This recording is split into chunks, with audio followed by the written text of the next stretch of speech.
Ngiyacela bonke abavumelana nami ke basondele nganeno bese kuthi ke labo konhliziyo zabo zibophile badede kuhle kobumnyama budediso okukhanya ngoba lamazwi avela kweyami inhliziyo emva kokubuka ngamehlo ami ngase ngabona umsebenzi omuhle kodwa umlomo wami ozange waphinda wafuna ukuvaleka ngakushongo lokhu kuwena babu Ayanda Msweli ungukukhanya ulilambu elikhanyisayo elihleli phezukwentaba ephakemeyo kunazo zonke elikhanyisela wonke umuntu.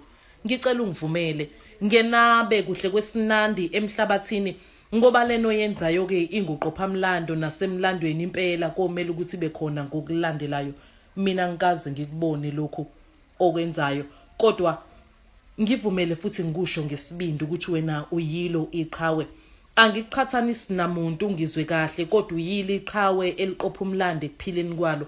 Kawugcini ngokusiza abaseduze kwakho kodwa uyangenelela nalapho kudingakala khona usizo wena ufike welula isandla. Impela uyilo leli qhawe elihamba ngamandla elikhuluma kuzwakale elinikezwe amandla ezulwini elihamba ngawo. Baningi abakubonayo ke konke okuhle okwenzayo ingakho bengafisi nokudlula eduze kwakho bengaphonsanga esivivaneni seyibhakede lakho naleli ibonakalela lincane nje kodwa umsebenzi walo umkhulu futhi muhle kakhulu. Ngivumele ngisho lamazwi asuka kweyami inhliziyo eza kweyakhe inhliziyo bengicela wamkele nawe ngenhliziyo yakho enothando ukuthi wena uyili iqhawe.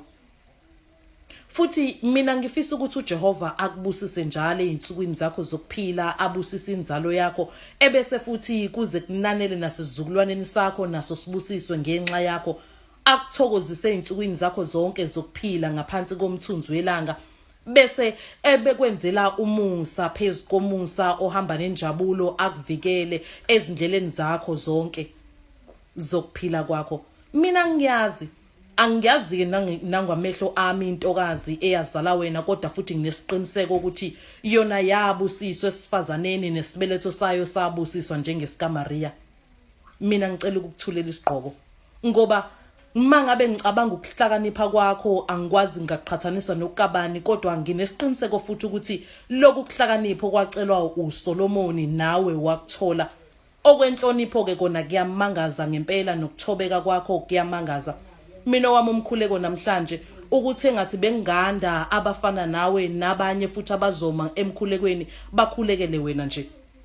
Ngicela ukwehlela ngezansi lawa ngamazwi avela kweyami inhliziyo enothando ngokubuka umsebenzi wakho owenzayo. Ngithi Africa my continent, Africa my home, Africa the land of our ancestors, Africa the land